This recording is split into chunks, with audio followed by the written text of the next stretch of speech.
Shrimp biryani ഉണ്ടാക്കുന്നതിന് നോക്കാം. അപ്പം നമുക്ക് നോക്കാം ഇതിലേക്ക് വേണ്ട സാധനങ്ങൾ എന്തൊക്കെയാണ്. അതിന് വേണ്ടിയിട്ട് ഞാനിവിടെ 500 ഗ്രാം ബസ്മതി റൈസ് എടുത്തിട്ടുണ്ട്. ഈ റൈസ് വേവിച്ചെടുക്കാൻ വേണ്ട സാധനങ്ങൾ എന്തൊക്കെയാന്ന് നോക്കാം. അതിന് വേണ്ടിയിട്ട് ഞാനിവിടെ മുഴുവനായിട്ടുള്ള ഗരം മസാല എടുത്തിട്ടുണ്ട്. അതിന് വേണ്ടിയിട്ട് 3 ബേ ലീവ്സ് വേണം. പിന്നെ ഇതേപോലത്തെ ഒരു വലിയ കഷ്ണം കറുകപ്പട്ട, 1 തക്കോലം, 6 ഏലക്കായ, 8 കറിയാമ്പൂ, 1 ടീസ്പൂൺ പെരിഞ്ചീരകം, പിന്നെ 1/2 ടീസ്പൂൺ നല്ല ജീരകവും വേണം.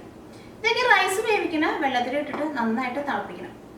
എന്നിട്ട് വേണം ഇതിലേക്ക് റൈസ് ചേർക്കാൻ വേണ്ടിയിട്ട്. പിന്നെ കുറച്ച് മല്ലിയിലയും വേണം, പുതിനയിലയും വേണം, 1 ടീസ്പൂൺ വെജിറ്റബിൾ ഓയിലും വേണം. ഇതിലേക്ക് ആവശ്യത്തിന് ഉപ്പും വേണം. 1 നാരങ്ങയുടെ പകുതി വേണം. ഇതെല്ലാം കൂടി ചേർത്തിട്ടാണ് ഈ റൈസ് വേവിച്ചെടുക്കുന്നത്. ഈ റൈസ് വേവിച്ചെടുക്കുമ്പോൾ റൈസ് പകുതി മാത്രമേ വേവിക്കുള്ളൂ. ബാക്കിയുള്ള വേവിക്കുന്നത് ഈ ഷ്രിമ്പിന്റെ പൊടി ഇട്ടിട്ട് ദം ചെയ്തെടുക്കുകയാണ് ചെയ്യുന്നത്. അപ്പൊ ദം ചെയ്തെടുക്കാൻ വേണ്ട സാധനങ്ങൾ എന്തൊക്കെയാന്ന് നോക്കാം. അതിന് വേണ്ടിയിട്ട് ഞാനിവിടെ 400 ഗ്രാം ഷ്രിമ്പ് എടുത്തിട്ടുണ്ട്. ഈ ഷ്രിമ്പിന്റെ അളവ് ഞാനിവിടെ പറയുന്നത് ക്ലീൻ ചെയ്തെടുത്തിട്ടുള്ള അളവാണ് പറയുന്നത് 400 ഗ്രാം. ഈ ഷ്രിമ്പിലേക്ക് മസാലകളൊക്കെ മിക്സ് ചെയ്തിട്ട് ഈ ഷ്രിമ്പ് കുറഞ്ഞത് 2 മണിക്കൂറെങ്കിലും മാരിനേറ്റ് ചെയ്ത് വെക്കണം. അപ്പൊ ഇതിലേക്ക് നമുക്ക് മാരിനേറ്റ് ചെയ്ത് വെക്കാൻ വേണ്ട മസാലകൾ എന്തൊക്കെയാന്ന് നോക്കാം. അതിന് വേണ്ടിയിട്ട് മഞ്ഞൾപ്പൊടി വേണം, പിന്നെ മല്ലിപ്പൊടി വേണം, പിന്നെ മുളകിന്റെ പൊടിയും വേണം. ഇതിലേക്ക് ചേർക്കണ എല്ലാ മസാലപ്പൊടികളുടെ അളവുകളും ഞാൻ അതിലേക്ക് ചേർക്കുമ്പോൾ അതിന്റെ അളവ് പറയാം. പിന്നെ ഗരം മസാലയും വേണം. പിന്നെ വേണ്ടത് ജിഞ്ചർ ഗാർലിക് പേസ്റ്റ് ആണ്. ജിഞ്ചർ ഗാർലിക് പേസ്റ്റ് ഞാനിവിടെ 2 ടേബിൾ സ്പൂൺ എടുത്തിട്ടുണ്ട്. ഞാനിവിടെ ഒരു 8 വലിയ വെളുത്തുള്ളിയും 1 വലിയ കഷ്ണം ഇഞ്ചിയും കൂടിയിട്ട് വെള്ളം ചേർക്കാണ്ട് മിക്സിയുടെ ചെറിയ ജാറിലിട്ടിട്ട് അരച്ചെടുത്തിട്ടുണ്ട്. പിന്നെ തൈര് വേണം. ഞാനിവിടെ അധികം പുളിയില്ലാത്ത നല്ല കട്ട തൈര് എടുത്തിട്ടുണ്ട്. ഈ തൈരിന്റെ അളവും ഞാൻ അതിലേക്ക് ചേർക്കുമ്പോൾ അതിന്റെ അളവ് കൃത്യമായിട്ട് പറയാം. പിന്നെ വേണ്ടത് സവോളയാണ്. അതിന് വേണ്ടിയിട്ട് ഞാനിവിടെ 2 വലിയ സവോള നല്ല കനം കുറച്ചിട്ട് സ്ലൈസ് ചെയ്തെടുത്തിട്ടുണ്ട്. സവോള ചേർക്കുമ്പോൾ നന്നായിട്ട് മൊരിയിച്ചിട്ട് വേണം ചേർക്കാൻ വേണ്ടിയിട്ട്. ഇതേപോലെ ഫ്രഷ് ആയിട്ടുള്ള സവോളയല്ല ചേർക്കുന്നത്. ഈ സവോള ഒന്ന് മൊരിയിച്ചെടുക്കണം. പിന്നെ ഇതിലേക്ക് കുറച്ച് മല്ലിയിലയും വേണം, പുതിനയിലയും വേണം, ആവശ്യത്തിന് ഉപ്പും വേണം. 5 ടേബിൾ സ്പൂൺ ഓയിൽ വേണം. 1 നാരങ്ങയുടെ പകുതി നീര് വേണം. ഈ ബിരിയാണി ദമ്മാക്കാൻ വേണ്ടിയിട്ട് നെയ്യ് വേണം. ഈ നെയ്യുടെ കൂടെ വറുത്തെടുക്കാൻ വേണ്ടിയിട്ട് ഞാനിവിടെ ഒരു വലിയൊരു സവോള സ്ലൈസ് ചെയ്തെടുത്തിട്ടുണ്ട്. പിന്നെ കുറച്ച് കാഷ്നട്ടും വേണം, ഉണക്കമുന്തിരിയും വേണം. നിങ്ങൾ ടേസ്റ്റിനനുസരിച്ചിട്ട് കുറച്ച് ചേർക്കാം. പിന്നെ വേണ്ടത് റോസ് വാട്ടറാണ്. അതിന് വേണ്ടിയിട്ട് ഞാനിവിടെ റോസ് വാട്ടർ എടുത്തിട്ടുണ്ട്. അപ്പം നമുക്ക് നോക്കാം ഇതെങ്ങനെ ബിരിയാണി ആക്കാന്ന്. ഈ ഷ്രിമ്പ് മാരിനേറ്റ് ചെയ്യാൻ വേണ്ടിയിട്ട് ആദ്യം തന്നെ സവോള വറുത്തെടുക്കുക. അതിന് വേണ്ടിയിട്ട് ഓയിൽ നന്നായിട്ട് ചൂടായിട്ടുണ്ട്. ഇതിലേക്ക് സവോള ചേർക്കാം.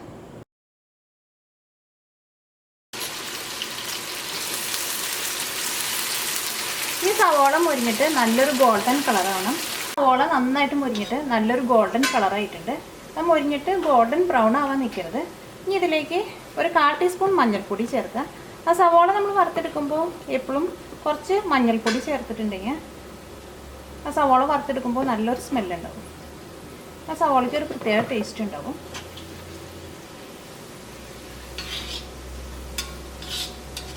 ആ മഞ്ഞൾപ്പൊടി ചേർത്ത് കഴിഞ്ഞിട്ടും ഇതൊരു സെക്കൻഡ് നന്നായിട്ടൊന്ന് മിക്സ് ചെയ്യണം. എന്നാൽ മാത്രമേ ആ മഞ്ഞളിൻ്റെ ആ പച്ച ടേസ്റ്റ് പോകുള്ളൂ.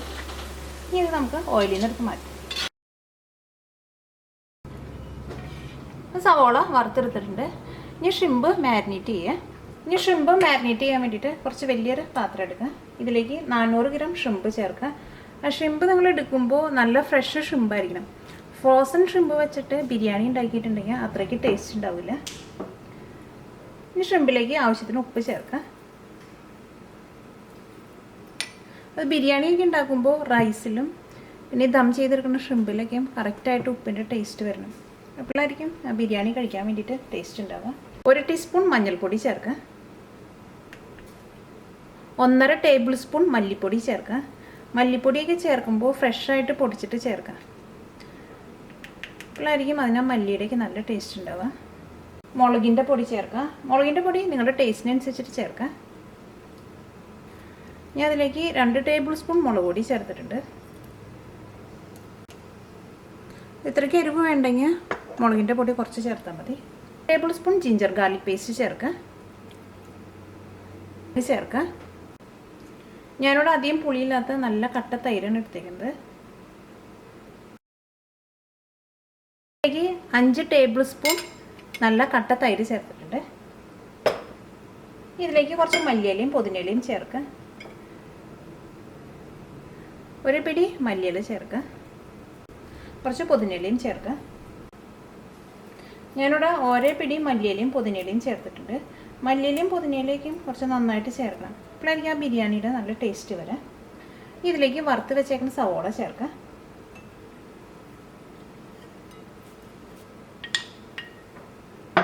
ഇതിലേക്ക് ഓയിൽ ചേർക്കുക.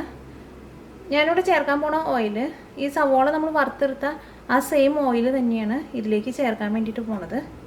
ഞാനിവിടെ സവോള വറുത്തെടുത്തത് വെളിച്ചെണ്ണയിലാണ് വറുത്തെടുത്തത്. അത് നിങ്ങൾക്ക് വെളിച്ചെണ്ണയുടെ ടേസ്റ്റ് ഇഷ്ടമുണ്ടെങ്കിൽ വെളിച്ചെണ്ണയിൽ ചെയ്യുക, അല്ലെങ്കിൽ നിങ്ങൾക്ക് ഇഷ്ടമുള്ള ഓയിലിൽ ചെയ്യുക. ഒരു 5 ടേബിൾ സ്പൂൺ ഓയിൽ ചേർക്കണം.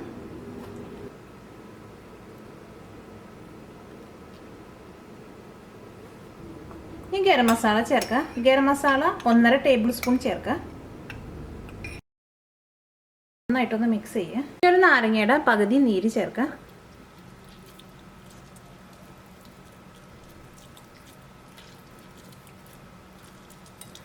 ഞാനിവിടെ നല്ല നീരുള്ള നാരങ്ങയാണ് എടുത്തേക്കുന്നത്.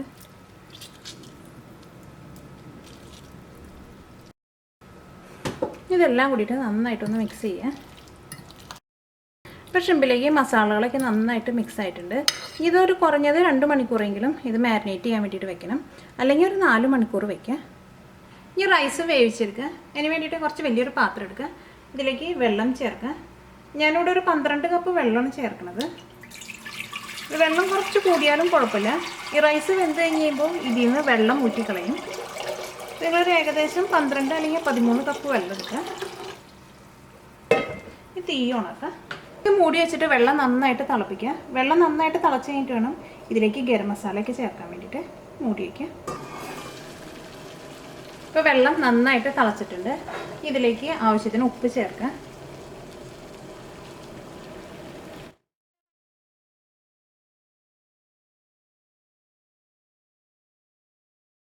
ഈ വെള്ളത്തിലേക്ക് ഉപ്പ് ചേർത്ത് കഴിഞ്ഞിട്ട് ഈ വെള്ളത്തിൻ്റെ ടേസ്റ്റ് നോക്കണം. എന്നാൽ മാത്രമേ ആ റൈസ് വെന്ത് വന്നു കഴിയുമ്പോൾ ആ ഉപ്പിൻ്റെ ടേസ്റ്റ് കറക്റ്റായിട്ട് വരുള്ളൂ. അപ്പോൾ ആ ടേസ്റ്റിനനുസരിച്ചിട്ട് ഉപ്പ് ചേർക്കുക. ഇതിലേക്ക് കുറച്ച് മല്ലിയിലയും പുതിനയിലയും ചേർക്കുക. കുറേശ്ശെ ചേർക്കുക. കുറച്ച് പുതിനയില ചേർക്കുക. ഇതിലേക്ക് ഗരം മസാല ചേർക്കുക. ബേ ലീവ്സ് ചേർക്കുക. കറുകപ്പട്ട ചേർക്കുക. ഒരു തക്കോലം ചേർക്കുക. ഒരു 6 ഏലക്കായയും ഒരു 8 കറിയാമ്പൂവും 1 ടീസ്പൂൺ പെരിഞ്ചീരകവും 1/2 ടീസ്പൂൺ ചെറിയ ജീരകവും ചേർക്കുക. 1 ടേബിൾ സ്പൂൺ ഓയിൽ ചേർക്കുക. ഞാൻ അതിലേക്ക് വെജിറ്റബിൾ ഓയിലാണ് ചേർത്തേക്കുന്നത്. ഇതിലേക്ക് നാരങ്ങയുടെ നീര് ചേർക്കുക. ഞാനിവിടെ ഒരു നാരങ്ങയുടെ പകുതി നീരാണ് ചേർക്കുന്നത്. അത് റൈസ് വെന്ത് കഴിഞ്ഞിട്ട് ചേർക്കുന്നതിനേക്കാളും നല്ലത് ഇതേപോലെ വെള്ളത്തിൽ ചേർക്കുന്നതാണ്. എനിക്കിതാണ് കുറച്ചും കൂടി ടേസ്റ്റായിട്ട് തോന്നുന്നത്. നമുക്ക് വെള്ളത്തിലേക്ക് ചേർക്കാം.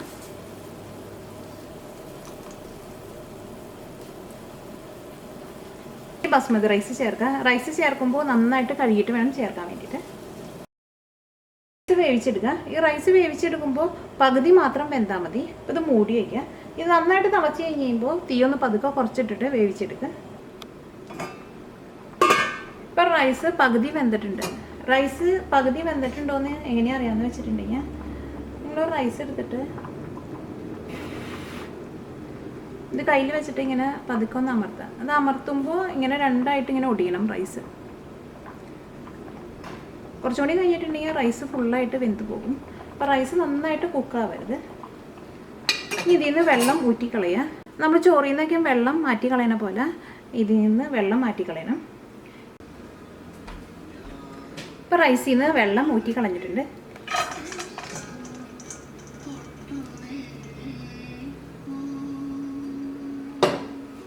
ഈ ബിരിയാണി ദമ്മാക്കി എടുക്കാൻ വേണ്ടിയിട്ട് നല്ല കട്ടിയുള്ളൊരു പാൻ എടുക്കുക. അത് പാൻ എടുക്കുമ്പോൾ ഒരുപാട് വലുതെടുക്കരുത്. അത് ബിരിയാണി വെന്ത് വരുമ്പോൾ ഇതിൽ കറക്റ്റായിട്ട് നിൽക്കണം. ഒരുപാട് വലുതായിട്ടുണ്ടെങ്കിൽ ഇതിൻ്റെ ഉള്ളിൽ ശരിക്കും അങ്ങോട്ട് ചൂട് നിൽക്കില്ല. അപ്പോൾ നിങ്ങൾ അതനുസരിച്ചുള്ള നല്ല കട്ടിയുള്ളൊരു പാൻ എടുക്കുക. ഇതിലേക്ക് മാരിനേറ്റ് ചെയ്ത് വെച്ചേക്കണം ഷ്രിമ്പ് ചേർക്കുക. ഈ ഷ്രിമ്പ് ഈ പാത്രത്തിൽ എല്ലായിടത്തും ഇങ്ങനെ ഒരേ ലെവലാക്കിയിട്ട് വയ്ക്കുക. ഇതിൻ്റെ മുകളിലേക്ക് വേവിച്ച് വെച്ചേക്കണ റൈസ് ചേർക്കാം.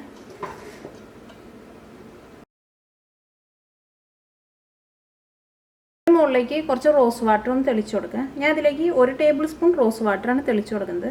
തെളിച്ചു കൊടുക്കുമ്പോൾ റൈസിൻ്റെ എല്ലായിടത്തും ആവണം.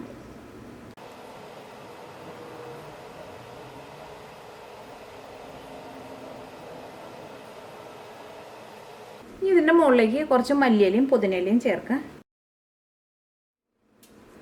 കുറച്ച് പുതിനയിലയും ചേർക്കുക. ഇനി നെയ്യിലേക്ക് സവോളയും കാഷ്നട്ടും മുന്തിരി ഇട്ടിട്ട് നെയ്യൊന്ന് മൂപ്പിച്ചെടുക്കുക. അതിന് വേണ്ടിയിട്ട് ഈ പാനിലേക്ക് നെയ്യ് ചേർക്കുക. ഇതിലേക്ക് 7 ടേബിൾ സ്പൂൺ നെയ്യ് ചേർത്തിട്ടുണ്ട്. നെയ്യ് കൂടുതൽ വേണമെന്നുണ്ടെങ്കിൽ നിങ്ങൾ കൂടുതൽ ചേർക്കുക. ചൂടായ നെയ്യിലേക്ക് സവോള സ്ലൈസ് ചെയ്തത് ചേർക്കുക. ഈ സവോള ഇതിനകത്ത് കിടന്ന് നന്നായിട്ടൊന്ന് മൊരിയണം. ഇപ്പോൾ സവോള ഒന്ന് മൊരിഞ്ഞു തുടങ്ങിയിട്ടുണ്ട്. ഇനി ഇതിലേക്ക് കാഷ്നട്ട് ചേർക്കുക. ആ കാഷ്നട്ട് നിങ്ങൾ ടേസ്റ്റിനനുസരിച്ച് ചേർക്കുക. ഇപ്പോൾ കാഷ്നട്ടും ഒന്ന് മൊരിഞ്ഞു തുടങ്ങിയിട്ടുണ്ട്. ഇതിലേക്ക് ഉണക്കമുന്തിരി ചേർക്കുക. ഉണക്കമുന്തിരിയോ അല്ലെങ്കിൽ കിസ്മിസോ ചേർക്കുക. ഇതിലേക്ക് 2 നുള്ള മഞ്ഞൾപ്പൊടിയും ചേർക്കുക.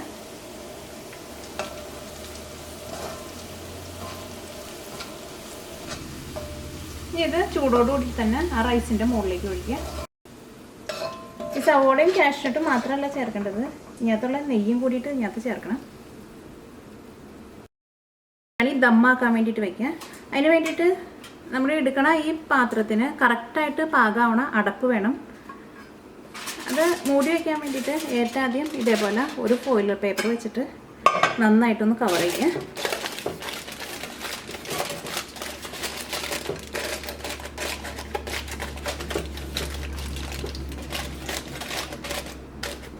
ഈ സൈഡൊക്കെ നന്നായിട്ടൊന്ന് ഒതുക്കി കൊടുക്കുക. ഇതിൻ്റെ ഉള്ളിൽ നിന്ന് സ്റ്റീം ഒട്ടും പുറത്തേക്ക് പോകരുത്. അതേപോലെ നന്നായിട്ട് ക്ലോസ് ചെയ്യണം. ഇത് അടപ്പ് വെച്ചിട്ട് മൂടുക. അടപ്പ് വെച്ചിട്ട് നന്നായിട്ടൊന്ന് അമർത്തി കൊടുക്കുക. ഒരു വെയിറ്റും വയ്ക്കും.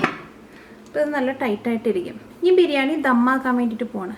ഈ ബിരിയാണി ദമ്മാക്കുന്നതെന്ന് വെച്ചിട്ടുണ്ടെങ്കിൽ ആദ്യം തന്നെ ഈ പാൻ എടുത്തിട്ട് ഫ്ലെയിമിൻ്റെ മുകളിൽ വെച്ചിട്ട് ഒരു 3 മിനിറ്റ് ഹൈ ഫ്ലെയിമിലിട്ടിട്ട് നന്നായിട്ട് ചൂടാവണം.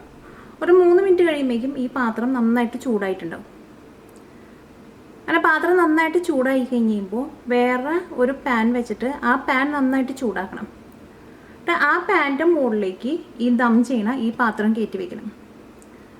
ആ പാൻ നന്നായിട്ട് ചൂടായി കഴിയുമ്പോൾ പിന്നെ ഒരു മീഡിയം ഫ്ലെയിമിലിടണം.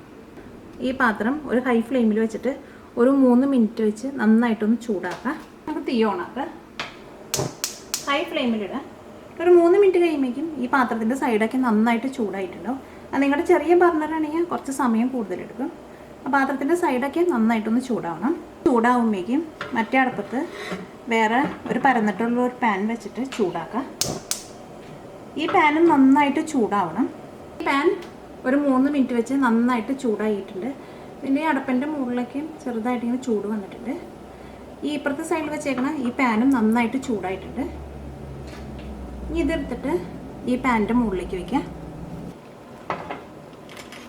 ഈ പാൻ നന്നായിട്ട് ചൂടായി കഴിഞ്ഞിട്ട് വേണം ഇത് വയ്ക്കാൻ വേണ്ടിയിട്ട്. ദമ്മാക്കി എടുക്കുക. ഇത് ദമ്മാക്കി എടുക്കാൻ വേണ്ടിയിട്ട് ഒരു മീഡിയം ഫ്ലെയിമിലിട്ടിട്ട് ഒരു 30 മിനിറ്റ് വെക്കണം. ഒരു 30 മിനിറ്റ് കഴിയുമ്പോഴേക്കും ഈ റൈസിൻ്റെ മുകളിൽ നിന്നൊക്കെ നന്നായിട്ട് സ്റ്റീം വന്നിട്ടുണ്ടാവും. ആ 30 മിനിറ്റ് കഴിഞ്ഞിട്ടും റൈസിൻ്റെ മുകളിൽ നിന്ന് സ്റ്റീം വന്നിട്ടില്ലെങ്കിൽ നിങ്ങളതനുസരിച്ചിട്ട് കുറച്ചും കൂടി സമയം വെക്കണം. എപ്പോഴും വെക്കുമ്പോൾ ഒരു മീഡിയം ഫ്ലെയിമിൽ വെക്കുക. തീ നന്നായിട്ട് കൂട്ടിയിടരുത്.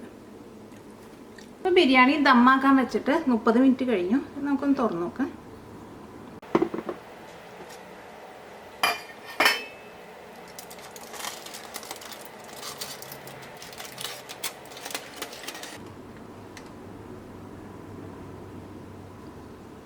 ഈ റൈസിൻ്റെ ഉള്ളിൽ നിന്ന് നന്നായിട്ട് സ്റ്റീം വന്നിട്ടുണ്ട്. നിങ്ങളിങ്ങനെ തുറന്ന് നോക്കിയിട്ട് സ്റ്റീം വന്നിട്ടില്ലെങ്കിൽ ഇതങ്ങനെ തന്നെ മൂടി വയ്ക്കുക. സ്റ്റീം വരുന്ന വരെ ഇത് നിങ്ങൾ ദമ്മാക്കിയെടുക്കണം. ഒന്ന് മിക്സ് ചെയ്യുക.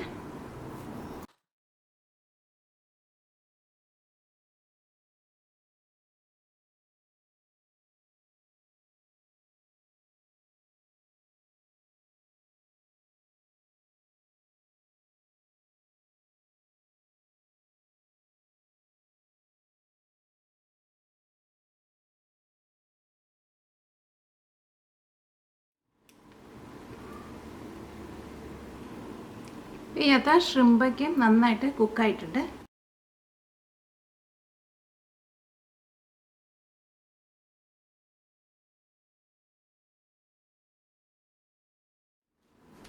ഇപ്പോൾ ബിരിയാണി റെഡി ആയിട്ടുണ്ട്. ഈ റൈസൊക്കെ നല്ല കറക്റ്റ് പാകത്തിന് വെന്ത് കിട്ടിയിട്ടുണ്ട്. നിങ്ങൾ ഞാൻ പറഞ്ഞ പോലെ തന്നെ ഉണ്ടാക്കുകയാണെങ്കിൽ ഇതേപോലെ നിങ്ങൾക്ക് നല്ല ടേസ്റ്റുള്ള ബിരിയാണി കിട്ടും. ബിരിയാണി കഴിക്കുമ്പോൾ എപ്പോഴും നല്ല ചൂടോടുകൂടി കഴിക്കണം.